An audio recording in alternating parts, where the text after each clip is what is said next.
If you've been watching the news lately, you couldn't help but see all of the chatter about the so-called Ground Zero Mosque. I've been following it in the news, and it's actually kind of pissed me off. So I thought, hey, what a better time than to get on here and talk to my viewers. You can say followers. Oh, bow before great Daniel. No, actually, it was just I just thought, you know what? Let me throw my voice in the ring. You may think I'm a nut job too, but that's okay. Evidently, if you're tuning in, I'm not too much of a nut job. Either that or you are too. So I'd start to question myself. I find it interesting, we find ourselves in a time when over 10% of our population, if you believe the official government numbers, probably much higher by the time you count in people that have just given up looking for work. But we're at over 10% unemployment, and yet we're arguing whether or not somebody should build a community center a couple blocks away from where the Twin Towers stood. Now, a couple things I want to clarify on this. First of all, this so-called mosque is actually a 13-story community center, and 2 floors of this are set aside for prayer space. Now, this is not a mosque. No more than a YMCA is a church. Anybody's been to a YMCA, yes, Christian is in the label, but that's not the purpose. This place is going to have basketball courts. This place is going to have swimming pools. It's a community center, folks. And yet, if you tune into mainstream media, what you hear is Ground Zero Mosque. Radicals building a mosque 2 blocks away from Ground Zero. Actually, they won't even tell you it's 2 blocks away from Ground Zero. They want you to believe that, here this mosque is springing up onto the site of where the Twin Towers were, and every 5 hours or 3 hours or however often it is, there's going to be somebody up calling to prayer. That's not the case here. We have people calling this hallowed ground. The former Burlington Coat Factory is now hallowed ground because a piece of aircraft landing gear fell through the roof of this place. Okay, let me tell you something about this area in New York. I was looking this up on Google Maps. You can look at it yourself. It's 45 Park Place. And if you look at it, a block away from where this thing is going to be built is a place called New York Dolls, which if you go to their website, you can't even go to the front website without seeing nudity on the front of their website because it's a strip joint. It's a gentleman's club. Well, I guess Sarah Palin and Newt Gingrich think that strip clubs must be hallowed ground too, because there isn't a bunch of Christians standing outside the strip club saying, hey, this place shouldn't be here because 9/11 killed 3,000 Americans here. The problem with all of this is we have 12 people that flew aircraft into various buildings, 2 of which hit the Twin Towers and brought them down. Yes, it was a catastrophe. Yes, people died, and our hearts go out to them. But the fact is, you cannot take the actions of 12 people and pin them on a whole religion. No more than we can take Jim Jones and what he did in Guyana and say, okay, well, because Jim Jones killed all these people, then Christianity must be responsible for that. Because Jim Jones claimed to be a Christian preacher. Jim Jones was to Christianity what these 12 people were to Islam. Do we forget that we have American Muslims? Do we forget that American Muslims wear the uniform of our armed forces? We have a group of people, and unfortunately a very large group of people, that claim to want to limit government's involvement in our life. Get the government out of our life. Government shouldn't be involved in private issues. Government shouldn't be able to tell you what to do with your private property. But as soon as something crosses what these people consider as appropriate, they're ready to toss the Constitution out because it feels good. Well, guess what, folks? Freedom and responsibility means doing what doesn't feel good. It means standing up to injustice, even when your feelings tell you that this is what I want. sometimes what you want is not in line with what the Constitution says. You know, there are cities in this country where they would love to throw out the Second Amendment. And yet these same people who claim to defend the Constitution and who would have a fit if anything came up against the Second Amendment say it doesn't matter what the majority of people want if it goes against the Constitution.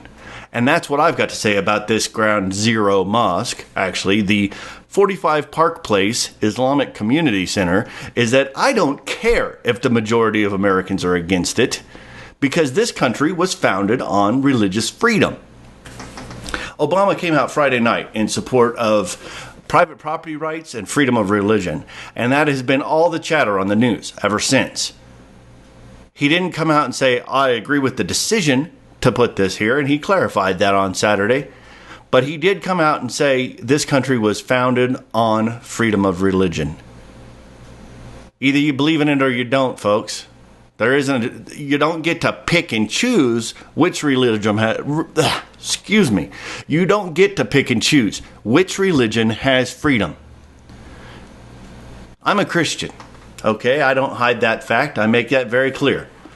And it scares me to death anytime I see the government getting involved or people calling for the government to get involved in suppressing somebody else's religion.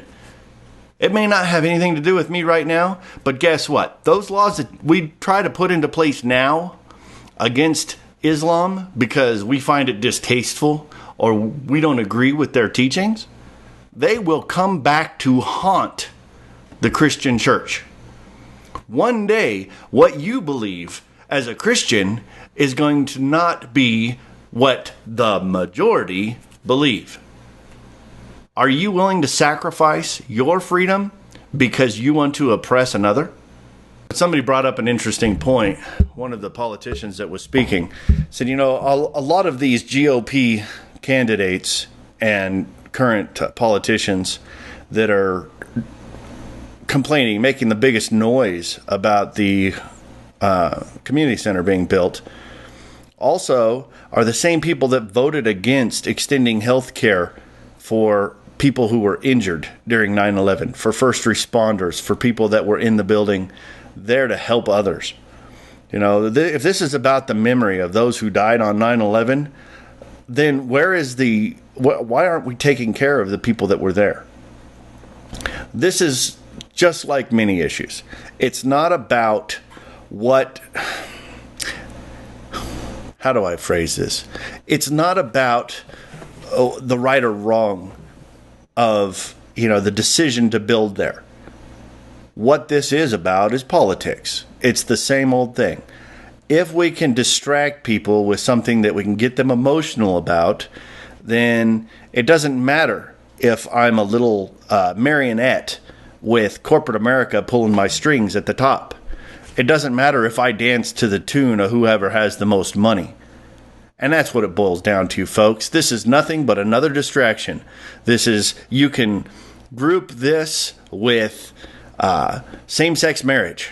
You can group this with the abortion issue. I don't care where you fall on those issues. I have my own thoughts on them. But the bottom line is, most of these politicians could give a care. They don't care about the abortion issue. They may in their personal life, but when it comes down to it, our own representative right here, Doug Lamborn, I'm anti-abortion. Yet, what does he do? How many bills has he put forward on this? And I haven't seen Doug come out on this whole Islamic Community Center, but I'm sure that he's there somewhere. He doesn't have to politic in our area because he believes that it doesn't matter what we think, he's going to get elected. But let me pull it back here. People say, this is about the location. Well, just a little bit of research will show you all over the country, Muslims are facing discrimination when it comes to building their places of worship. In Colorado Springs, where I live, you can't spit without hitting a Christian church. But if a mosque was to be built in this town, people would be throwing a fit. Down in Tennessee, the Muslims faced an issue with building down there. All over the country, Muslims have faced the wrath of the actions of a few. And that's bigotry, folks. I don't care how you try to frame it. That's bigotry. When you try to paint a whole group of people with one brush, it's time to reevaluate your principles. We see it all over the country. Times are tough in America. People are unemployed. People are hurting. Yet we focus our anger as a country on ethnic groups, on religious groups. This is all a distraction. The ones that are responsible for much of the pain that we are dealing with now, much of which is economic, are the big banks, are the big corporations. And yet we focus our anger on a group of people that had nothing to do with this. There are a lot of, well, I say a lot, there are Republicans who are Muslim. We have a family here in Colorado, Hassan. The Hassan family found out the hard way that you can support the Republican Party financially, with your time, but if the color of your skin or your religion is wrong, they'll throw you under the bus first chance they get. And that's what Ali Hassan found out. Now, I don't know much about Ali Hassan. I don't really care too much for the family as far as their political views. But the fact is, they were thrown under the bus by the GOP. All over this country, strong conservative Republicans are finding out that if the color of your skin or your religion doesn't suit the party, that they could care less what you think. You don't fit with their agenda. With the polarization that is happening, and it's going to continue to happen. I'm scared to death. Come November, I'm afraid that we are going to be in a world of hurt when a bunch of these crazies that are in the news get into politics. People, it is time that those of us who hopefully have some sanity about these issues start standing up and saying enough is enough. You know, the crazy rhetoric, the polarization, the Sarah Palins, they're not going to step aside until we start saying, you know what? Guess what, Fox News? I'm turning you off. Guess what, CNN? If this is all you can focus on, I'll find my news elsewhere. It's pitiful when the best news sources you can find for honest to goodness news come from outside the country. The Russian Times, the Al Jazeera English. He said it. Oh my God, Al Jazeera must be a terrorist. You know, to many in this country, I would be considered a traitor or a terrorist anyway. But you know what? I don't care. I'm here to say that there are Americans who have some common sense. This is not about a religion. But we're going to make it that way. You know, the quickest way we can radicalize American Muslims is to tell them that you're not welcome here. You don't belong here. I don't care if you're second, third generation American. We don't want your kind here. They're quickly will be pushed away and marginalized. And I can guarantee you, Christians out there, you watch what's happening to the Muslims today. What happens when a Christian extremist commits some act of violence? It's not like we don't have a history of it happening already.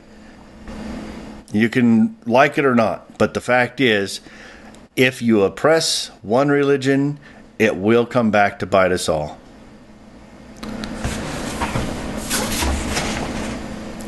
Well, I think I've gone on long enough. It's obvious where I stand on this issue. I want to say I support the president in the stand that he took on this. I'm sometimes critical of his stands, but on this one I say, good job, President. There are those of us out here who agree that the Constitution needs to be upheld, even when it doesn't feel good to the majority of Americans. If those of us who take a reasonable stand on these issues will come forward and say enough is enough. Okay, adults are talking here. You folks just go in the corner and ramble your craziness to yourself. Because that's what it is, folks. These are the crazy people on the bus. Unfortunately, the news cameras are on them. This has been Daniel Freisinger with Pikes Peak Weekly, our community voice.